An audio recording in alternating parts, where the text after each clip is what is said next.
उनकी चल नहीं रही है। आपने तो पूरा एक नई बात बता दी कि उनकी चल नहीं रही है, उन्हें कोई उनकी सुन नहीं रहा है। मैं अगर अपने गांव की कहावत पे कह दूं कि उन्हें कोई पूछ नहीं रहा है। अच्छा, शादी में फूफा होता है, वो रूठा रूठा घूमता है।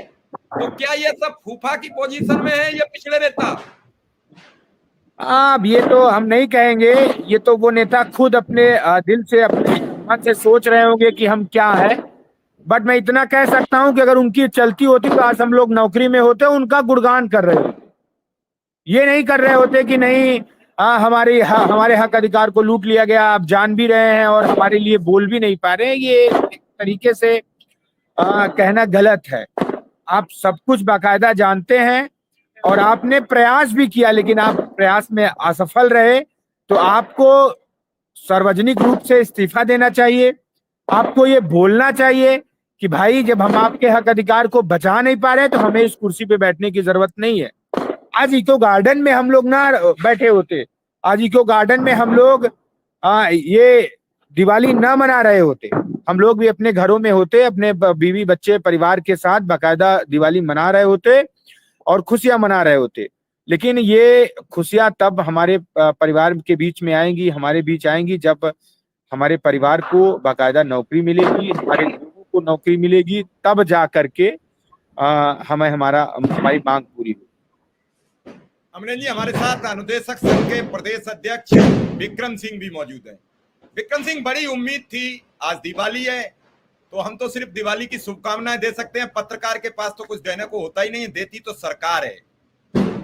क्या कहेंगे विक्रम सिंह, छोटे से कमेंट के साथ? जी सर, आपका बहुत बहुत आभार कि आज दीपावली जैसे बड़े त्योहार के दिन भी आपने हम लोग के लिए समय निकाला है। और अमरेंद्र पटेल जी को भी सादर प्रणाम। सर, कोई दिक्कत नहीं है। मैंने कल भी कहा था कि अनुदेशकों के पास समुद्र से ज्यादा धैर्य आजकल है।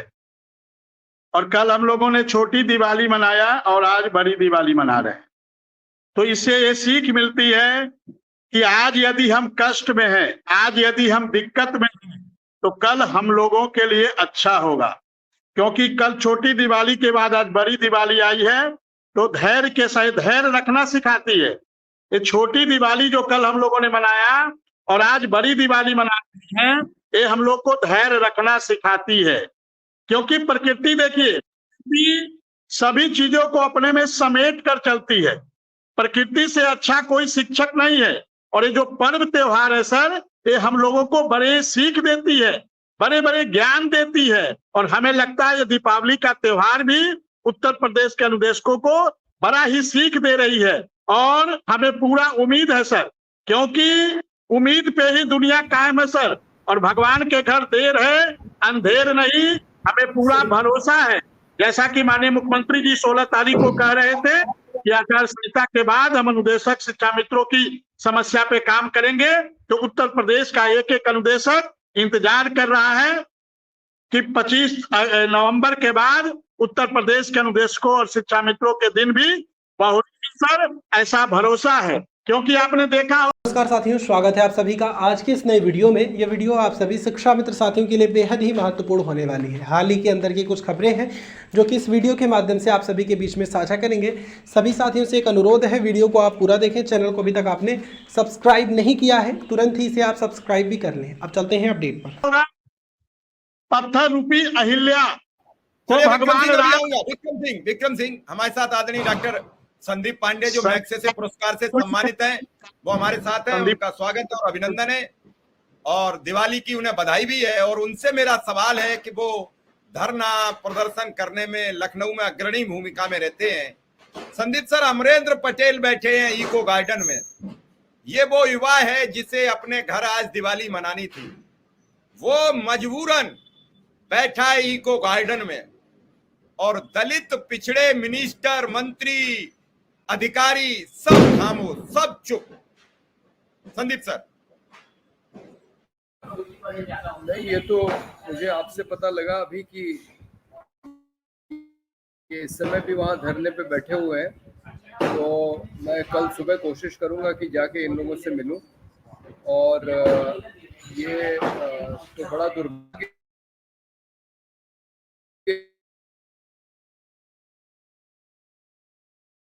है कि धरना प्रदर्शन करना पड़ा और उसके बाद भी जो है इनकी मांगों पे कोई विचार नहीं हो रहा है। तो बहुत दुर्भाग्यपूर्ण है कि दिवाली के दिन भी धरने पे बैठना पड़ रहा है और मेरा पूरा समर्थन इनको है और मैं कल ही कोशिश करूंगा कि जाके इनसे मुलाकात भी हो। ठीक है अमरेंद्र जी, कल संदीप सर आपसे मुलाकात करेंगे, मिलेंगे, तो आप निश्चित रहिए, क्योंकि मेरा उद्देश्य है कि आप लोगों के धरने में ताकत आए, आप लोगों को बल मिले, आप लोगों का काम हो। अमरेंद्र जी। हाँ जी, बिल्कुल, बहुत बहुत धन्यवाद संदीप सर का। और लगातार आते भी रहे हैं, हमेशा आए हैं, युवाओं की आवाज और हम लोगों की आवाज को उठाते रहे हैं। संदीप सर, वाकई में दिक्कत इतनी बड़ी है कि 4 साल से हम लोग सरवाइव कर रहे हैं और सरकार हमेशा इस मुद्दे पर झुकी है। सरकार ने कदम कदम पे इस बात को माना है कि नहीं, ये सारी चीजें गलतियां हमसे हुई हैं, लेकिन सरकार में बैठे भ्रष्ट मंत्री अधिकारी ये सब चाहते ही नहीं है, क्योंकि घोटाला इन्हीं लोगों ने किया है, घोटाला हम लोगों ने नहीं किया है। और हम लोगों की कोई मांग दूसरे राज्य, दूसरे देश, कोई पाकिस्तान जैसे देश की मांग नहीं कर रहे हैं। हम लोग अपने हक अधिकार, अपने मान सम्मान, स्वाभिमान, संविधान को बचाने की बात कर रहे हैं। हम ये कह रहे हैं कि भाई हमें हमारा अधिकार दे देना चाहिए। जब योगी आदित्यनाथ जी 5 जनवरी 2022 को ये मान लेते हैं कि गड़बड़ियां हुई हैं, गलतियां हुई हैं, तो भाई अभी तक उस गलती को सुधार क्यों नहीं पाए? आप ही कह रहे हैं कि गलती हुई है, आप ही फिर चिल्ला देते हैं कि ये फलाने पार्टी के लोग हैं, ये तो आंदोलनकारी हैं या आंदोलनजीवी हैं। हम लोग तो सिर्फ अपने हक अधिकार की बात कर रहे हैं। हम लोग लगातार इनके मंत्रियों के यहाँ, इनके अधिकार